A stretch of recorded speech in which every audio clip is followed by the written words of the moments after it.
নমস্কার বন্ধুরা, সুস্মিতার রান্নাঘর স্লাইস অফ লাইফে আরও একবার আপনাদের সকলকে স্বাগত জানাই। খুবই মজাদার একটা চিকেন রান্না করে দেখাবো আজকের পর্বে, যেটা ভাত রুটি পরোটার সাথে খেতে দারুণ লাগে। এই চিকেনের ঘ্রাণ এবং স্বাদ খুবই লোভনীয়, কারণ এতে খুব বেশি জলের ব্যবহার হয় না। মশলার সাথে কষাতে কষাতেই চিকেন থেকে তেলটা আলাদা হয়ে একটা ঘন গ্রেভি তৈরি করে, যেটা দেখতেও যেমন লোভনীয়, খেতেও তেমন সুস্বাদু। রান্নাটা করবার জন্য আমি একটা কড়াইতে পর্যাপ্ত পরিমাণ তেল গরম করে নিচ্ছি। আমি সাদা তেলে রান্নাটা করছি, তবে আপনারা অন্য কুকিং অয়েল বা ঘি বা বাটারেও কিন্তু করতে পারেন। তেলটা হালকা গরম হলে এর মধ্যে দিয়ে দিচ্ছি কুচনো পেঁয়াজ। দুটো বড় পেঁয়াজ স্লাইস করে এখানে আমি কেটে নিয়েছি। পেঁয়াজ ভেজে নেবো, পেঁয়াজে গোল্ডেন ব্রাউন কালার না আসা পর্যন্ত ভাজবো। বেশি থেকে মাঝারি আছে পেঁয়াজটা আমি ভেজে নিচ্ছি। দেখুন বন্ধুরা, গোল্ডেন ব্রাউন করে পেঁয়াজ আমি ভেজে নিয়েছি। এবার ভেজে নেওয়া পেঁয়াজগুলো কড়াই থেকে তুলে নেব। ভাজা পেঁয়াজগুলো কড়াই থেকে তুলে নেবার পর কড়াইয়ের বাকি তেলে দিয়ে দিচ্ছি এক টুকরো বাটার। বাটার গলতে শুরু করলে এর মধ্যে দিয়ে দেবো রসুন কুচি। 4-5 কোয়া রসুন একদম মিহি করে আমি এখানে কুচিয়ে নিয়েছি। 10-15 সেকেন্ডের জন্য রসুনটা একটু ভেজে নেব। বাটারে রসুন ভাজলে পরে দেখবেন খুব সুন্দর একটা ফ্লেভার ছাড়ে, যেটা রান্নায়ও সুন্দর একটা ফ্লেভার এনে দেয়। রসুনটা একটু ভেজে নিয়ে এর মধ্যে দিয়ে দিলাম একটা মাঝারি মাপে টমেটো। টমেটোটা ছোটো টুকরোই কেটে নিয়েছি। এর মধ্যে অল্প নুন দিয়ে টমেটো নরম না হওয়া পর্যন্ত এখন ভেজে নিচ্ছি। লো মিডিয়াম আঁচে ভেজেছি। টমেটো নরম হয়ে গেছে, হাতে দিয়ে একটু চাপ দিলেই দেখুন গলে যাচ্ছে। এবার দিয়ে দেবো এর মধ্যে আদা রসুন বাটা। 1 টেবিল চামচ রসুন বাটা আর 1/2 টেবিল চামচ আদা বাটা এর মধ্যে আমি দিয়েছি। এই রান্নাতে রসুনের পরিমাণটা একটু বেশি দিতে হবে আদার তুলনায়। মিশিয়ে নিয়ে এখন 3-4 মিনিট ভাজবো, যাতে আদা রসুনে যে একটা কাঁচা স্মেল থাকে সেটা চলে যায়। আগে থেকে ভেজে রাখা পেঁয়াজগুলো এর মধ্যে এখন দিয়ে দিলাম। 4টে এর মধ্যে আমি দিয়ে দিয়েছি চেরা কাঁচা লঙ্কা। লঙ্কাগুলো আমি চিড়ে দিয়েছি, আপনারা চাইলে কিন্তু লঙ্কাগুলো মিহি করে কুচিয়েও এর মধ্যে দিতে পারেন। 3-4 মিনিট ভেজে নেবার পর এখন এর মধ্যে আমি দিয়ে দিচ্ছি ভাঙা ধনে 2 টেবিল চামচ।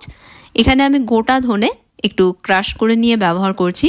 এই ভাঙা ধনেটা কিন্তু রান্নায় সুন্দর একটা ফ্লেভার এনে দেবে, তাই অবশ্য করে এটা দেবেন। গুঁড়ো মশলাগুলো এর সাথে আমি দিয়ে দেব।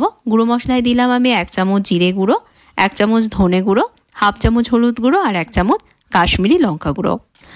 মশলাগুলো যাতে না পড়ে সেজন্য এর মধ্যে অল্প জল দেব। দেবার পর ভালোভাবে মশলাগুলো সব মিশিয়ে নিয়ে কষাবো।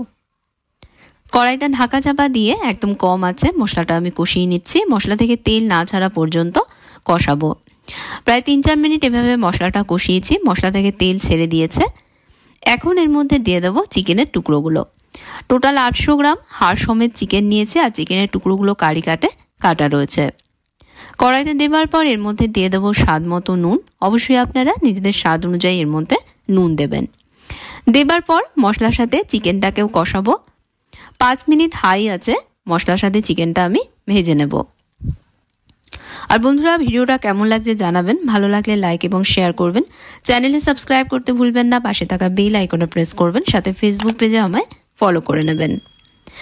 কড়াইটা ঢাকা চাপা দিয়ে 5 মিনিট বেশি আছে কষানোর পর এখন গ্যাসের আঁচটা কম থেকে মাঝারিতে রেখে ঢাকা চাপা দিয়ে এটাকে রান্না করব চিকেন সেদ্ধ না হওয়া পর্যন্ত। তবে মাঝে মাঝে কিন্তু অবশ্যই সব একটু মিশিয়ে দেব, যাতে চিকেনটা পুড়ে না যায়। মিশিয়ে দিয়ে আবারও কড়াইটা ঢেকে দেব। এভাবে আমি প্রায় 25 থেকে 30 মিনিট ঢাকা চাপা দিয়ে চিকেনটা কষিয়েছি। খুব ভালোভাবে দেখুন চিকেন কষে গেছে। এখন দিয়ে দেবো এর মধ্যে ফ্যাটানো টক দই।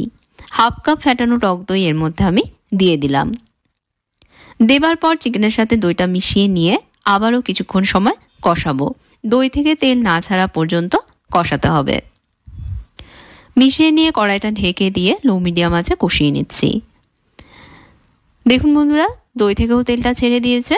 এখন দিয়ে দেবো এর মধ্যে কাসুরি মেথি। 1 টেবিল চামচ কাসুরি মেথি হাতে গুঁড়ো করে এর মধ্যে দিচ্ছি, এতে এর ফ্লেভারটা আরও ভালো আসে। সাথে দিয়ে দেব এর মধ্যে 1/2 চামচ শাহি গরম মশলা গুঁড়ো।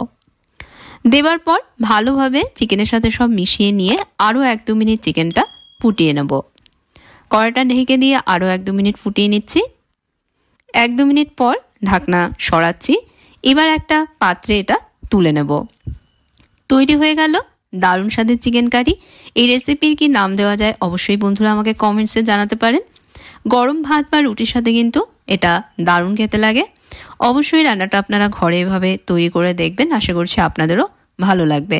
আর যদি ভালো লাগে ভিডিওতে লাইক দিতে ভুলবেন না, শেয়ার করবেন ভিডিওটা, চ্যানেলে অবশ্যই সাবস্ক্রাইব করবেন, সাথে ফেসবুক পেজেও আমায় ফলো করে নেবেন।